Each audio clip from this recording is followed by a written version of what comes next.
I'm Chris Farrell, and this is On Watch. Happy Thursday, everybody. Thanks for joining us. I hope you're stealing a little time either during or before your lunch period at work or at home to take time out to get an update on what we're up to here at Judicial Watch in Washington, D.C., actually across the country. We're going to talk today about two topics. Number one, Phoenix as a sanctuary city. Ironically, as the president was just there I guess a couple days ago, both to visit Yuma and then to have a rally in Phoenix. And the strange goings on in that city that we've had a long-term involvement in now for more than a decade. And then the second topic is an old reliable for yours truly. And that's my, I guess, 6-year-long investigation now into an outrageous amount of corruption in beautiful El Paso, Texas. I'll give you a little update on the latest goings on down there. Things, frankly, that the Department of Justice doesn't want you to know about necessarily, but we'll bring you up to speed. So, Phoenix, Arizona, Sanctuary City, USA. This is an outrageous situation in the city of Phoenix. There used to be some enforcement of immigration laws by the Maricopa County Sheriff's Office, and of course Phoenix sits as sort of an island in Maricopa County. Joe Arpaio, of course, who's had legal troubles recently, and the president made reference to him in a speech the other night because he's been held in criminal contempt of a civil violation of law. You know, he actually took the law seriously. The Obama administration, thanks to Eric Holder, and his sort of revisionist open borders approach to illegal immigration, you know, turned or attempted to twist the law in such a way, and they found compliant judges who ruled in their favor, really to press against Sheriff Joe Arpaio, against immigration enforcement. Actually, even worse than that, they were fighting against police officers exercising their discretion. They were fighting against police officer safety. That's what they were really fighting over. It's quite a turbulent story in Arizona, and it's been going on for years. We initially were involved, I guess, back in 2003, 2004. You know, in 2007 or 8, we helped some local Phoenix business people who were fighting a really tough day laborer problem where they had hundreds of day laborers gathering outside of a Home Depot in the area of 36th and Thomas, you know, threatening people, blockading businesses, really an outrageous circumstance. And the mayor of Phoenix refused to act. The police chief at the time gave really sort of a half-hearted response.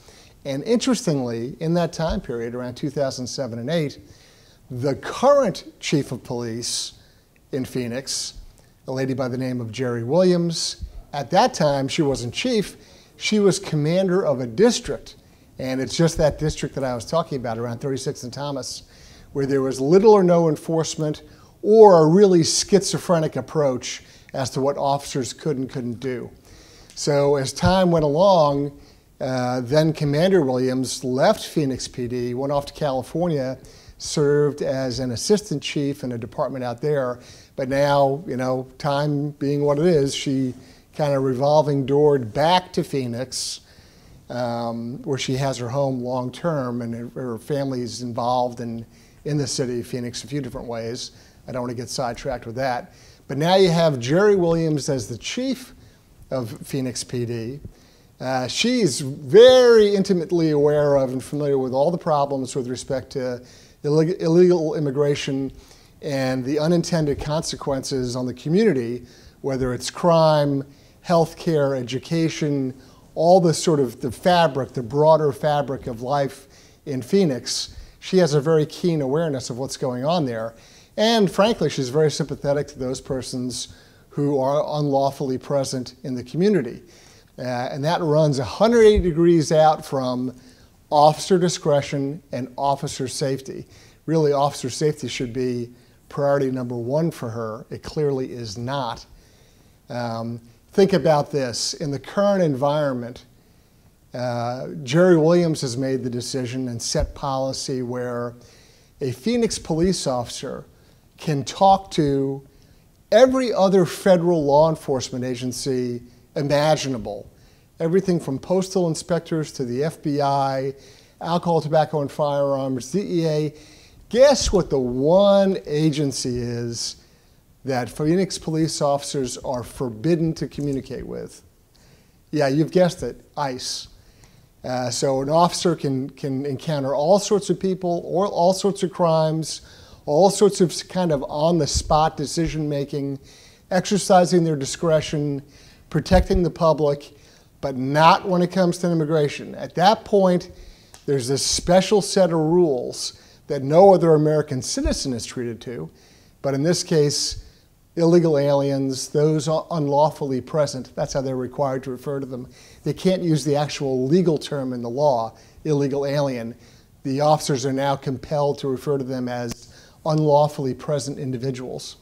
So how did this all come about? Well, part of the story is, surprise, surprise, the ACLU of Arizona meeting with the chief and pressing and pushing for this sort of open borders, illegal immigration advocacy agenda, you know, where they don't want communication between the police and immigration officials. They don't want records being checked. They don't want identification being made. It's all let everybody slide. That's really the approach they take. There's a gentleman by the name of Guano, who's the head of the ACLU Arizona, the policy guy there. He met with the chief, and then he suggested or encouraged, or there was some sort of a meeting of the minds, let's say, wherein the chief met with another group that's actually a spin-off of the ACLU Arizona that calls themselves People Power. And that's right, you heard that. People Power is that have this certain sort of waft of its Marxist credentials. Yeah, you're right. If you go and you look at People Power's logo, you'll see that it's a clenched red fist, right? How much more do you need to know? Their title, the truth in advertising, right? They have a title like People Power, and their logo is a clenched red fist. They should probably just cut to the chase and call themselves a Soviet and get it over with, right? That would be consistent. But so there's this meeting between the ACLU, this sort of ACLU branch or front group called People Power. They get the city manager, a guy named Ed Zurcher, involved. There's a meeting with the chief of police, and surprise, surprise, Phoenix develops, in secret really, a policy where enforcement with respect to illegal immigration, what the Trump administration has dictated, what Attorney General Sessions has made a top priority, they are going to run 180 degrees opposite that. And if you want documentation, if you want to read the details about what I'm talking about, go to our website at judicialwatch.org. There's 850 pages of emails and other documents. Read it for yourself. See for yourself what was going on. You know, we do this not with a crystal ball, but with documentation, right? And it's important for you, especially if you're a resident of Phoenix or of Arizona generally, or frankly any American, to really get an understanding of what is going on. And so it's sort of the photographic negative, really, of the Obama administration and Attorney General Holder. So Sheriff Joe Arpaio in Maricopa wants to do strong enforcement, letter of the law kind of activities, and you know, Attorney General Holder essentially goes after him as some sort of a hate criminal, and really, you know, goes to town, lowers the boom on him legally to reverse his efforts, and now it's flipped around the other way. And now you have a president who's been elected, frankly, to build a wall and to enforce immigration laws, and you have a city and its police force and its political leadership. Keep in mind, this is not the rank and file police. This is the political folks who are running 180 degrees opposite the president and Attorney General Sessions. And you know, what's good for the goose is good for the gander, right? Wouldn't it be wonderful if Attorney General Sessions turned around and went after the city of Phoenix with the same vigor as Attorney General Holder went after Sheriff Arpaio? That would be an interesting legal question, wouldn't it? Let's hope something like that happens. But I want to call your attention to something that kind of gets lost in the political or the policy argument. Our particular interest is officer safety and officer discretion. We have very brave people who go out on the street every day. They've taken an oath. We've given them a shield or a badge and a gun. They have the authority, given the proper circumstances, to take someone's life or to deprive them of their liberty. That's an enormous responsibility we give these people. And we trust them and we count on them. Yet in this one particular peculiar instance, we forbid them to exercise their discretion. It's really an incredible abuse of the law. Secondly, there are instances in the not so distant past, just going back the last 8 or 10 years, where Phoenix police officers have been assassinated, killed on the job. And I can think of 2 instances where it was really a hit, right? They had an officer kneeling and they shot him in the back of the head, right? That's the sort of gang-related violence. That's the sort of situation where persons unlawfully present or illegal aliens are involved in a very nasty, dirty business, whether it's human trafficking, drug smuggling, etc. There's a real criminal enterprise or racket going on, and they're coming into the fight highly armed, very well organized, and you have individual police officers in a patrol car, running into circumstances and situations where they have to know, number one, the police department is behind them, that they enjoy public support, that they're allowed to make their best decision, given their experience and training on the spot, given the best information they have, and that if they need help, that they can talk to a related federal agency and check, who is this person? Is there a record on them? And so, this kind of activity by Phoenix really undermines and is corrosive to public safety, to police officer safety, and to exercising their discretion. That's the on-the-ground consequences that the people in Phoenix face. That's really the scary part. Judicial Watch could not be any more pro-law enforcement. And we think it is vitally important for the officers in Phoenix to be able to do the right thing the right way. Despite what you may hear from hysterical, screaming people who have logos with clenched red fists, they're not racist, they're not haters, they're interested in equal protection under the law and keeping families and property safe. That's what they're really there about. So Phoenix moving into sanctuary city land is outrageous. I think it requires the direct personal attention of the Attorney General. Things need to be turned around. I don't know if I can be any more clear on this point, but I encourage you to go and read the documentation yourself with respect to Phoenix. Okay, issue 2. I'll sound like Mr. McLaughlin on his show. Of course, he's now passed away. But issue number 2, the ongoing crisis in El Paso. So I'm now, about 6 years into this investigation. All sorts of open questions, lots of twisted tales of people doing things, and there's law enforcement corruption, there's drug cartel corruption, there's sort of internecine warfare between various agencies. And when I talk about El Paso, I realize I'm not talking about specifically, technically, the environment of El Paso. I'm also talking about bordering areas. So places like Anthony, New Mexico, Sunland Park, New Mexico, and even about 35, 40 miles up north to Las Cruces. So it's that whole region, really. I say El Paso as kind of a shorthand, but it's really that entire area or region of the border. So some of the latest information we have, which is literally kind of breaking in the last couple of days, I have good news and bad news. The good news is the Department of Justice Inspector General is running around in that region conducting interviews and talking to various agents of various departments, other federal law enforcement agencies, and even state and local law enforcement agents. That's the good news. And then the bad news is the Department of Justice Inspector General is running around the area conducting interviews and talking to all these people. And the reason why I'm being kind of sarcastic or facetious about this is that, as many of you know, very often, unfortunately, an Inspector General's office is really the Department of Cover-Ups. And we've seen that here at Judicial Watch many times over. And in particular, concerning one aspect, one small kind of slice of the pie of the whole El Paso story, where an Inspector General basically threw an investigation because it went places that were very awkward and inconvenient. And so sometimes we see Inspectors General act as Department of Cover-Ups. Other times we see them as the damage control operation, right? They come in to kind of minimize what's happened, clean up around the edges, and then just kind of pat everyone on the head and get out of town.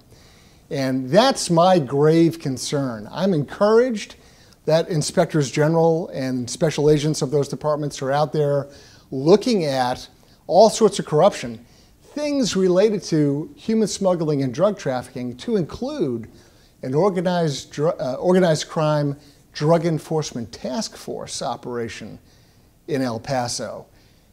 This is important, heavy-duty stuff, and it seems that some of the corruption, it starts to leak after a while. And even the story of what the Inspector General is doing, that starts to leak too. And what I would encourage everyone to do, number one, is come clean and tell the truth. Even if it's unpleasant or awkward, even if it's embarrassing. Everyone took an oath, right? They raised their right hand and swore an oath to the Constitution. Well, do the right thing, even if it's awkward and unpleasant. Even if you're afraid, do the right thing. And then secondly, I really, really, truly hope that these Inspectors General and the agents involved in these investigations don't play the cover-up damage control game. Let's really air it out, okay? There's enough corruption that's been going on long enough in that area, from Las Cruces all the way down to El Paso, whether it's U.S. Attorney's Office, FBI, DEA, Homeland Security investigations, the whole alphabet soup. There's real problems there. And I hope, I pray, that the effort going on now to clean things up and get it straight actually results in bad guys going to jail. Judicial Watch supports law enforcement, but we don't support it blindly, right? We support people doing the right thing in a courageous way. And it's my hope, and it's the hope of people that are involved in Judicial Watch, our supporters around the country, our staff here, that the folks doing what they should be doing in El Paso really carry it through to the proper end. And so I'll end on that point and slide over to taking some questions from you. What's going on there, Matt? One question from Joel. Can't we hold the sanctuary city leadership accountable for not following the laws, especially when an illegal murders a U.S. citizen in a sanctuary city who should have been kept on a detainer for ICE? Yes, absolutely. And that's one of the methods, or one of the kind of avenues that's open to Attorney General Sessions. This is just, put everything in reverse or treat it as a photographic negative.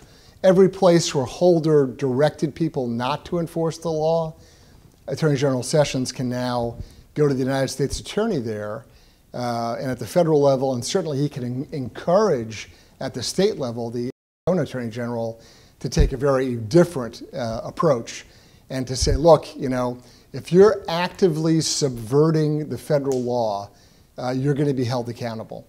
And particularly in capital cases, right, where there's murder, where there's crimes against persons, people cannot let this just slide and give persons who are unlawfully present extra rights, right? They're treated in a way or a manner that is even superior to an ordinary American citizen and how they would be treated. What else, Matt? Patricia wants to know, what about sanctuary employers? If we didn't have sanctuary employers, we wouldn't have much trouble with sanctuary cities. Yeah, good old, the E-Verify system and double-checking I-9s. When you turn off the magnet of jobs and you do that by strict enforcement on employers, surprise, surprise, people don't show up. Look, this is an economic model, right? If you're an employer, one of the things you always try to control are your costs with respect to personnel. And if you can squeeze that side of the equation and hold down labor costs, you're more efficient as a business. I get it. I understand how that works. But you can't hire an illegal alien who's not authorized to work in the country and pay them, what, a third less or half of what you pay an American? So if there's strict enforcement with respect to companies using E-Verify, double-checking Social Security numbers, employment documentation, et cetera, if there's strict enforcement there, the job magnet gets shut off, or at least it gets minimized, right? It'll never be perfect, certainly, but we can do all we can to try to really press on that issue. And that would go a long, long way towards stopping the creation of an environment that draws people into the country. What else? Bonnie wants to know, why hasn't any and all federal funds to the city been rescinded? And what would happen if money was rescinded or held? All right, so the purse strings rely or are held by the House of Representatives. And there's a case where the illustrious leadership of the House of Representatives really has to have the guts to shut down payment, right? So if you want to have your voice heard on having money stopped or withheld from cities, counties, et cetera, that are breaking the law, then I would encourage you to communicate clearly, forcefully, but respectfully to your members of Congress and to the congressional leadership, in particular the House, since they hold the purse strings, and tell them, no, stop funding places that are deliberately, defiantly running against the law. Are illegals receiving government money for welfare, food stamps, education, et cetera? Yes to all the above. As soon as somebody is present in the United States, we treat them, when I say we treat, what I mean is whether it's city or county agencies are providing health care, food stamps, or also education, any sort of public benefit or entitlement, although I'm loath to use that word, but any of those sort of assistance programs, persons that are illegally present are eligible for. Do you think these problems will go away once we have a wall or a barrier up? Plus, is ICE really being as effective as they are now to remove illegal aliens? They're never as effective as they could be. I'm a big proponent of the wall. I'll tell you why. Other than the case of the wall built between East and West Germany or around Berlin, and realize that wall wasn't meant to keep people out. That wall was meant to keep people in. It's a very different wall. And anybody on the left who points at the Berlin Wall or the East-West German border and says, see, you're being like the East Germans, they're either terribly misinformed or they're lying, okay? There's no comparison whatsoever. But every other place where a wall has been put in place or instituted as a forms of defensive protection, it's worked very well. And one need only look to our friends in Israel with respect to their security concerns, and that question answers itself. The wall provides a deterrent physically. It sends a message. It also just simply allows for greater control and access.